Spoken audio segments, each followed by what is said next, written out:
अस्सलामुअलैकुम वरहमतुल्लाहि वबरकातुहू। उम्मीद करती हूँ आप सब खैरियत से होंगे। वैसे मेरे ख्याल से 3 हफ़्ते बाद मैं वीडियो पोस्ट करने लगी हूँ। इसकी वजह ये है कि बीच में मेरे पेपर्स थे, तो मेडिकल के, एफएससी प्री मेडिकल के ना, सेकेंड ईयर के। तो क्योंकि मेरा 1 साल मिस हो गया, क्योंकि बीच में शादी थी मेरी ही, तो इस वजह से मैं पेपर नहीं दे पाई। मामा मुझे कहती थी शादी के बाद पेपर दे दे, लेकिन फिर नहीं, मुझसे मैंने कहा, असर ने कहा कि भाई तुम्हें कौन सी जॉब शॉप करवानी है, ये वो पेपर्स रहने दो। तो खैर अब क्या, मैं अब आपको के साथ अपना व्लॉग शुरू कर दिया, बात जो ऑथेंटिक है वो करने लगी हूँ। फिर हुआ ये कि 1 साल बाद मुझे रियलाइज़ हुआ कि मेरे पास टाइम है, अभी भी सप्लीमेंट्री वालों के साथ दे सकती हूँ। वैसे तो ओवरऑल अल्हम्दुलिल्लाह 9th 10th में भी, फर्स्ट ईयर में भी मैं टॉप पे रही हूँ। 8 क्लास में भी बोर्ड के तब पेपर होते थे, तब भी मैं बोर्ड टॉप पे रही हूँ, टॉपर पे। कभी भी सैप्ली तो सुना भी नहीं था, लेकिन ज़िंदगी में पहली दफ़ा मुझे सप्लीमेंट्री वालों बच्चों के साथ पेपर्स देने पड़े। वो इस वजह से कि मैंने अपना जो है ना पेपर स्किप किए थे। एडमिशन भेज दिया लेकिन पेपर नहीं दिए, क्योंकि शादी हो गई थी। अब हुआ ये कि पेपर्स तो दे आई हूँ, बस अब अल्लाह से दुआ ही है, आप लोग भी सब कीजिएगा कि पेपर जो है मेरे अच्छे हो जाएं, और जो चेकर है उसके दिल में अल्लाह ताला मेरे लिए, मेरे मतलब कि पेपर के लिए थोड़ी सी नरम दिल रखे, और वो जो है ना पास मुझे भी, और जो जितने भी पाकिस्तान में जितने भी सप्लीमेंट्री वाले बच्चों ने दिए हुए हैं उनको भी जो है ना पास कर दें, आमीन। अच्छा, बात शुरू करती हूँ कि आज तक गाइज मैंने 9th में, 10th में, फर्स्ट ईयर में, 8 में, 7 में, 6 में कभी भी चीटिंग नहीं की। अब आपको क्या, दुनिया का सबसे बड़ा झूठ। पता नहीं क्यों मैं ये सोचती थी, और मैं कोई लाइफ हाइक भी नहीं थी। मेरा कॉलेज का जो था ना सारा रिकॉर्ड, ओवरऑल मैं हमेशा हर टेस्ट में 0 नंबर थे। पूरे साल में एक दफ़ा मैंने 10 में से 9 नंबर लिए, वो सिर्फ एक टीचर के अपने अल्फाज की वजह से। वो भी फ़िज़िक्स वाले सर थे, तो उन्होंने कहा कि कभी तो आमना, ऐसे ही बस दिल किया, बस आमना जो मर्जी हो जाए, आज वाला टेस्ट सबसे अच्छा देना है। वैसे ओवरऑल जितने भी फेजेस हुए हैं, जितने भी वीकेंड के टेस्ट हुए हैं और मंथली टेस्ट हुए हैं, सब में मेरे ओवरऑल 0, यानी कि उन्हें 10 में से 1 नंबर भी आ जाए इम्पॉसिबल है। वो इस वजह से कि मेरा फोकस स्टडी पे नहीं था होता, दूसरी तरफ और कुछ फाइनेंशियल इश्यूज थे, कुछ जॉब्स कर रही थी उस टाइम पे। लेकिन ये था कि मैं अपने कॉन्सेप्ट लाजमी क्लियर करती थी। मैं ये सोचती थी कि यार मैं कॉलेज जा रही हूँ ना, तो मैंने अपना जो है ना 100% देना है कॉलेज में। यानी कि 30 या 45 मिनट का पीरियड है, तो 45 मिनट मैंने ओवरऑल अपने लेक्चर पे फोकस करना है। अब टीचर समझा रहा होता है, जब भी कॉलेज लाइफ के स्टूडेंट्स के लिए भी मैसेज है, और स्टूडेंट्स और स्कूल लाइफ के भी और यूनिवर्सिटी लाइफ के भी, टीचर अक्सर जब समझा रहा होता है ना, तो हमेशा जो लास्ट पे होते हैं ना बच्चे, वो फोकस के साथ नहीं बैठते। आई थिंक सो ज़्यादातर लास्ट पे बैठते ही वो बच्चे जो डरते हैं स्टडी से, या टीचर से डरते हैं, या जो फिर इधर उधर की बातें सोशल मीडिया की करनी हो वो पीछे बैठते हैं। लेकिन बदकिस्मती से मुझे हमेशा पीछे ही जगह मिलती थी, क्योंकि मैं लेट हो जाती थी अपने कॉलेज में। वो इस वजह से कि मैं कुछ हॉस्पिटल में रिसेप्शन की जॉब करती थी, वो फुल नाइट जॉब देनी, और टाइमिंग जो होती थी वही नाइट साई रात मैंने जो अपना रिसेप्शन पे पेशेंट लिस्ट वगैरह जो रेडी करके देनी। पूरे 8 बजे कॉलेज जाना होता था, 7 बजे लड़की की शिफ्ट चेंज होती थी, वो वहाँ पे हॉस्पिटल एंटर होती थी, सो हॉस्पिटल सीधा मैंने कॉलेज जाना होता था। अब ये होता था कि जब मैंने कॉलेज जाना करना, तो 100% मेरा हमेशा 10 से 20 मिनट लेक्चर का मिस हो जाता था। जब भी मैंने क्लास में एंट्री मारनी, तो टीचर समझा रहा था, तो मेरा फर्स्ट पीरियड हमेशा होता भी फ़िज़िक्स का ही था। उन्होंने फिर कंप्लेन की कि भाई ये लड़की का इतना लॉस हो रहा है, तो इसे पूछें। तो फिर मैंने कॉलेज वालों को बताया, कुछ due to financially issues and ये कॉलेज की फ़ीस की वजह से मुझे जो है ना जॉब करनी पड़ी है। खैर लंबी चौड़ी प्रोसीजर था, तो इस वजह से मैं अपना फोकस स्टडी पे नहीं दे पाती थी, यानी कि रट्टा नहीं लगा पाती थी, लेकिन मैं अपने कॉन्सेप्ट लाजमी क्लियर करती थी अपना। ओवर मेरी केमिस्ट्री वाली टीचर मुझे आके कहने लगी, पेपर्स के फर्स्ट ईयर की बात है, पेपर से तकरीबन 1 वीक पहले उन्होंने आके कहा ना बेटा तुम्हारा पढ़ने का कोई फ़ायदा नहीं है। मैंने कहा मैम क्यों? तुम्हारा तो हमेशा टेस्ट में 0 नंबर आते, तुम्हें जब भी रिएक्शन दिया तुम करती नहीं हो, तो कोई फ़ायदा नहीं। और क्यों तुम जॉब वगैरह कर रही हो, अपने अपने पेरेंट्स का भी टाइम वेस्ट कर रही हो, आने जाने का रेंट भी लगा रही हो, क्योंकि तुमने तो कोई ज़िंदगी में कामयाब होना नहीं ना। तो वो दिल को मेरी बात लगी, लेकिन खैर मैंने उसे इग्नोर किया। मैंने कहा कहना बिल्कुल 100% बनता है, बड़े टीचर्स देखे हैं और भी किस्म के अल्फाज बोलते, लेकिन उन्होंने जो बात बोली बिल्कुल ऑथेंटिक बोले कि वाकई आमना तेरे टेस्ट में तो हमेशा 0 नंबर आते हैं, तो अगर उन्होंने कह भी दिया तो कौन सा गलत कह दिया। अब हुआ ये कि गाइस जब मैं पास हुई, अल्लाह की तरफ से, अल्लाह की तरफ से। अब आपको होगी वैसे तो आप टॉपर की बातें कर रहे हो, अब आप क्या बता रहे हो। अल्हम्दुलिल्लाह इंग्लिश में बड़े अच्छे नंबर आए, बायो में, फ़िज़िक्स में, इस्लाम या उर्दू वट एवर जो भी आपको पता है, 7 या 6 सब्जेक्ट होते हैं एफएससी प्री मेडिकल पार्ट 1। तो लेकिन केमिस्ट्री में सिर्फ मैं 1 नंबर से जो है ना पीछे रहने वाली थी, लेकिन मैं पास हो गई। यानी कि 28 नंबर वाला पास होता है, और अल्लाह की तरफ से शायद पता नहीं केमिस्ट्री वाले सारे चेक करके दिल में रहम आ गया, क्या आ गया, उसने मुझे 28 नंबर दे दिया, मुझे पास कर दिया। अब गाइस हुआ ये कि मेरा जो सेक्शन था वो था ए, यानी कि ए सेक्शन उनको दिया जाता है जिनके मैट्रिक में अच्छे नंबर आए होते हैं, 900 से अबव आए होते हैं। अल्हम्दुलिल्लाह मेरे भी उतने ही थे मैट्रिक में। अब ए सेक्शन के बच्चों को बड़े स्पीड के साथ पढ़ाया जाता है। मेरी क्लास में काफ़ी ज़्यादा जो थी ना ओवरऑल मोनीटर्स थी, ठीक है, भरी यानी कि जो ग्रुप्स में बनाया था टीचर ने, उनकी बुक्स, उनकी जो है ना सैपली आ गई बीच में 2-3 बुक्स में। अब मैं जब रिज़ल्ट अनाउंस हुआ है, सेकेंड ईयर में थी तब मैं, तो हम सारे कॉलेज में बैठे सारे दुआएं कर रहे कि यार हमारा 10 बजे पेपर अनाउंस हो जाना है, सारी आपस में करी। अचानक टॉपर बच्ची को ना टीचर ने आई हैं, टीचर आके कहती हैं जी अपने अपने रोल नंबर बताएं, आपका रिजल्ट बताना है। लड़की ने, टॉपर बच्ची ने जब अपना रोल नंबर बताया, उसकी 2 बुक्स में सैपली आई, वहीं पर नीचे ज़मीन पर गिर गई फ्लोर पे, और उसको देख के मैंने फिर अपने आप से कहा, मैंने कहा हम ना तू तो फिर भी उससे जो है ना वो तो इतनी अच्छी मतलब कि ओवरऑल नंबर लेने वाली बच्ची की सैपली आ गई, तो मेरा क्या होगा। मैं तो डर के मारी ना, मैंने अपना रोल नंबर मुझे याद भी था लेकिन मैं बता नहीं थी रही। टीचर कह जल्दी बताएं जल्दी बताएं। और हमारी क्लास में है भी तकरीबन 40 बच्चियाँ थी, और जितनी भी थी वो 1000+ नंबर थे उनके मैट्रिक में। लेकिन बीच में आई थिंक सो 10 से 11 या 12 बच्चों की सैपलियाँ आई थी, ए सेक्शन के बच्चों की, जिनमें मुझे लगा कि मेरा भी 100% होगा। और हालांकि गाइस मैं आपकी ईमानदारी की बात बताऊँ, जब मेरा केमिस्ट्री का पेपर आया था ना, फर्स्ट ईयर की बात बता रही हूँ, तो हुआ ये था कि मैं पेपर देख रहा, मेरी आंखों में समझ ही ना आया, मैंने कहा लिखना क्या है, मुझे तो पता ही नहीं, पेपर तो अलग किस्म का ही लग रहा है। लेकिन हमारे पाकिस्तान में आपको पता है काफ़ी ज़्यादा माशाल्लाह मोटिवेशन स्पीकर हैं, इंडिया के भी, तो मैं जिनका मुझे बड़ी अच्छी बात इंप्रेसिव लगी। वैसे तो हमारे टीचर्स भी ओवरऑल ऑल टाइम हमें एक बात एडवाइस देते रहते हैं, तो लेकिन वो जो मोटिवेशन स्पीकर थे उनकी बात मेरे दिल पे लगी हुई थी। कासिम अली शाह, उन्होंने बोला था कि भाई कुछ लिखने का नंबर मिलते, कुछ ना लिखने का नंबर नहीं मिलते थे। इस वजह से गाइस जैसा मर्जी मैं हमेशा बायो, फिज़िक्स, केमिस्ट्री सारा पेपर अटैम्प्ट करके आई हूँ, चाहे मुझे आंसर नहीं आता, और आता कुछ भी नहीं था। केमिस्ट्री का तो भाई मुझे एक लफ्ज़ भी नहीं आता था, लेकिन ये था कि मैं कुछ ना कुछ बातें मोल्ड करके लिख आती थी लाजमी। और आप यकीन करें गाइस, मुझे नहीं था पता कि कोई मुझे पास करेगा, मेरे टीचर्स ने भी मुझे डीमोटिवेट किया कह के, लेकिन अल्लाह की तरफ से शायद मेरा फोकस था स्टडी। मैं हमेशा लेक्चर बड़े जो है ना ध्यान से सुनती थी, और मैं उसी को अपने अल्फाज में लिख के आई थी, क्योंकि जितना भी पेपर आया था सारा कंसेप्चुअल आया था। अब हुआ ये था कि जब लड़कियों ऐसे सप्लियाँ आती जा रही, तो मैं चुपके से ना वहाँ नीचे जो है ना छुपके ना कंप्यूटर लैब में जाके बैठ गई। अब लड़कियां ढूंढते ढूंढते जो है ना, टीचर ने पूछा आमना फारूक कहाँ पे है, तो केमिस्ट्री वाली टीचर पूछ रही, तो बच्चियां कह रही पता नहीं कहाँ पे, क्यों टीचर क्या हुआ है उसको। टीचर मुझे ढूंढते ढूंढते ना कंप्यूटर लैब में आ गई, किसी ने बता दिया कि कंप्यूटर लैब में हेड डाउन करके जो है ना लेट बैठ। टीचर जब आई है ना केमिस्ट्री वाली, कहती आमना फारूक, मैं एकदम हेड डाउन थी, मैं एकदम शाउट जो होता है ना शॉक्ड वो होगी, और मैं उसी वक्त मैंने कहा जी मैम जी, उन्होंने मुझे जाके हक किया, और यकीन करें वो फीलिंग सबसे डिफरेंट थी। ऐसे कोई इज़्ज़त वाली, ऐसे एक अलग सा मतलब कि सुकून से मुराद एक ऐसा पता चला कि किसने मुझे कॉन्फिडेंटली जो है ना मुझे कॉन्फिडेंस दिया है फर्दर। टीचर कहती आमना मैं हैरान हूँ, आपको पास कैसे कर लिया बोर्ड वालों ने। मैंने कहा मैम हुआ क्या, आप केमिस्ट्री में पास हो।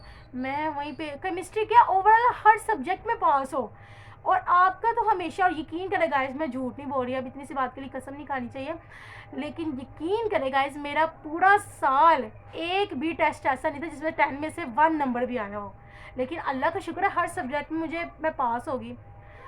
सिर्फ ये था कि मैंने जो है ना अपना लेक्चर फोकस के साथ सुनना करना, जहाँ और क्वेश्चनिंग मैंने लाजमी करनी होती थी हर सब्जेक्ट में, और सारे टीचर्स यही कहते थे क्वेश्चन बस करती रहती हो, मैं तंग करने के लिए शायद करती हो, उसका आगे से हमें फीडबैक भी मिलना चाहिए। कहती तो बिल्कुल ठीक थी।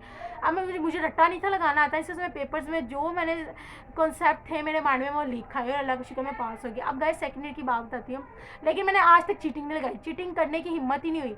आपको पता है अक्सर कॉलेजेस में ये होता है, माशाल्लाह 80-90 बच्चे होते हैं, और एक टीचर कैसे उन सबको मैनेज कर सकता है। अब टीचर इस रो में या इस कॉलम में या तो दूसरी रो की कॉलम की लड़कियाँ आपस में पेपर एक्सचेंज कर लेती हैं, नीचे अक्सर उन्होंने बुक्स खोली होती हैं लिखने के लिए। एक दफ़ा ऐसा ही हुआ कि बायो की नहीं हमारी टीचर आई, एफएससी की बात बताने लगी हूँ, तो ना लड़की ने कहा तुम्हारी बड़ी अच्छी रैपो बनी हुई है टीचर के सामने।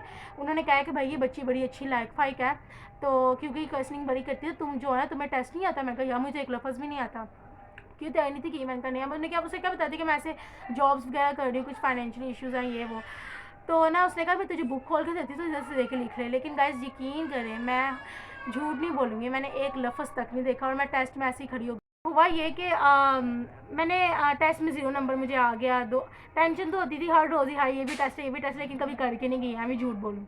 अब सेकेंड ईयर का स्टोरी बता रही हूँ गाइस। पेपर्स आ गए। अब मैंने घर बैठ के अपने सास ससुर के मतलब के जहाँ मेरी शादी हुई है वहाँ पे बैठ के तैयारी की खुद ही ना।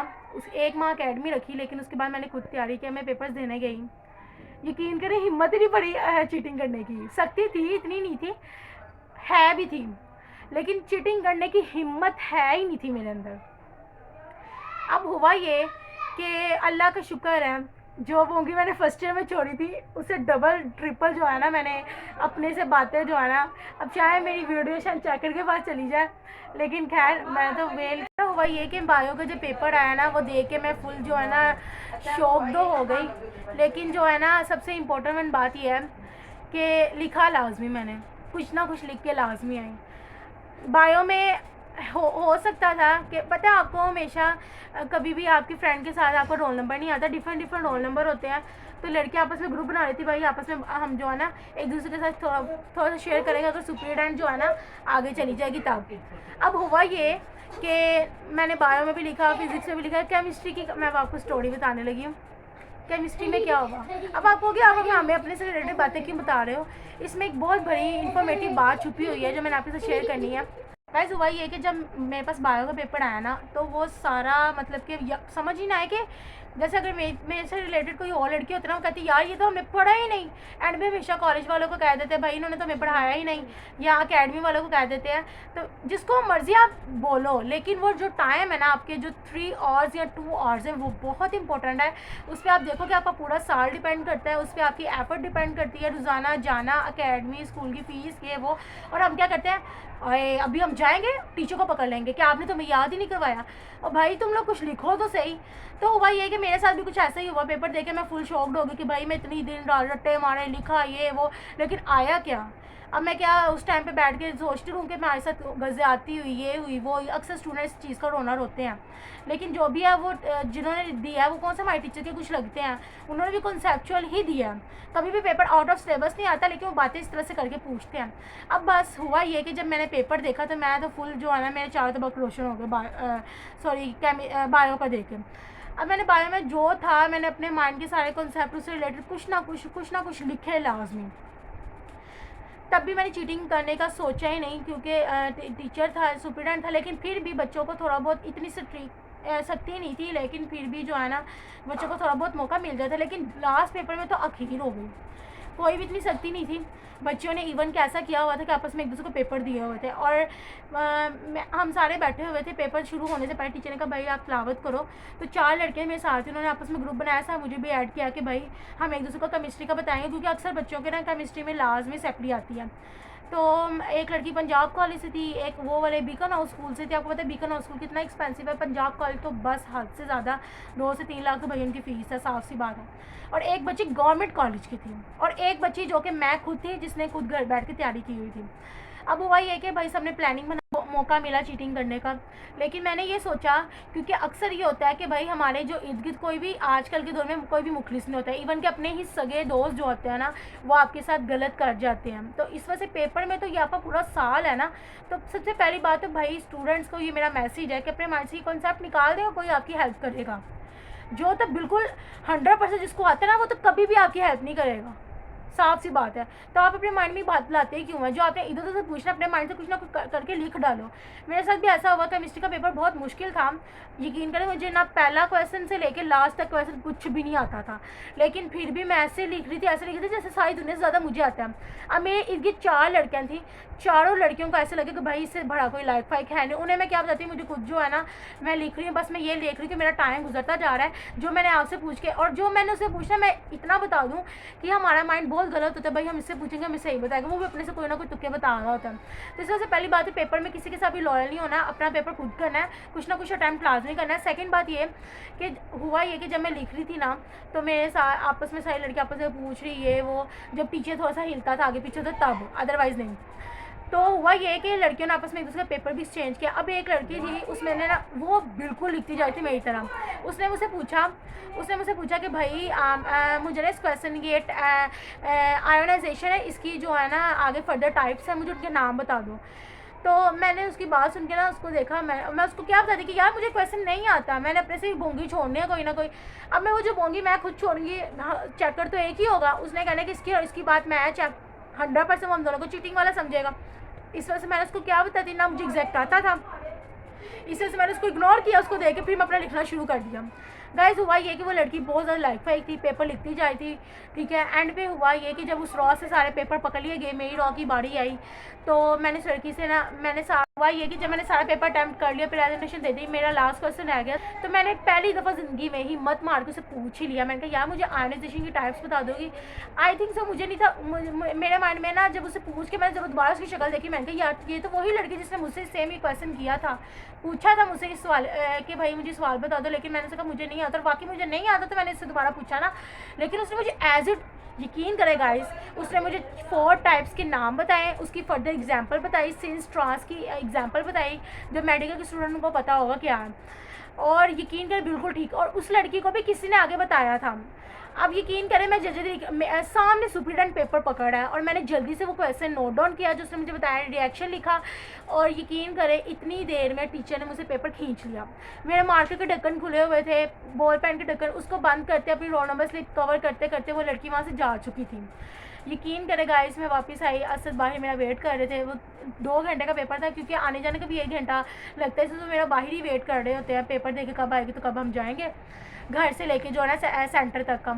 तो मैंने सबको बताया, मैंने कहा सर मैं उस लड़की को शुक्र अदा नहीं उसका कर पाई, क्योंकि आपको पता है कि 1 नंबर से बच्चे की सैपली आ जाए, और मेरा तो 3 साल ज़ाया होने थे, यानी कि दोबारा मैंने 11वीं में जाना था, 11वीं में और फिर दोबारा 12वीं में, और इतना बड़ा लंबा प्रोसीजर किसी से भी नहीं होता, क्योंकि अक्सर हमारे यहाँ के थोड़ा डीमोटिवेट होता है, स्पेशली जो मैरिड हो उसके लिए तो बहुत मुश्किल है।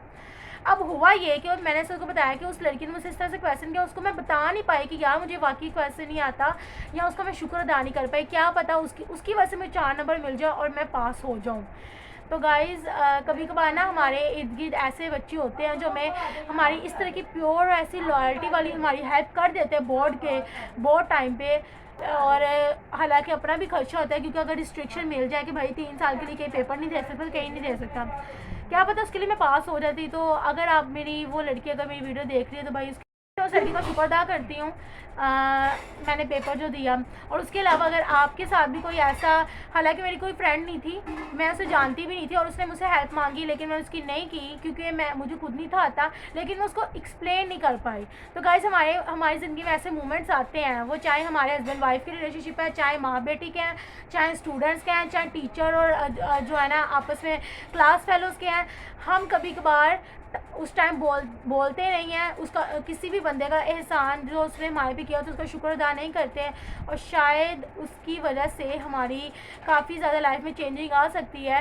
तो कि यही ये ना हो जाए, टाइम हो जाए, तो इस वजह से आप पहले ही उस बंदे को शुक्र अदा कर लो।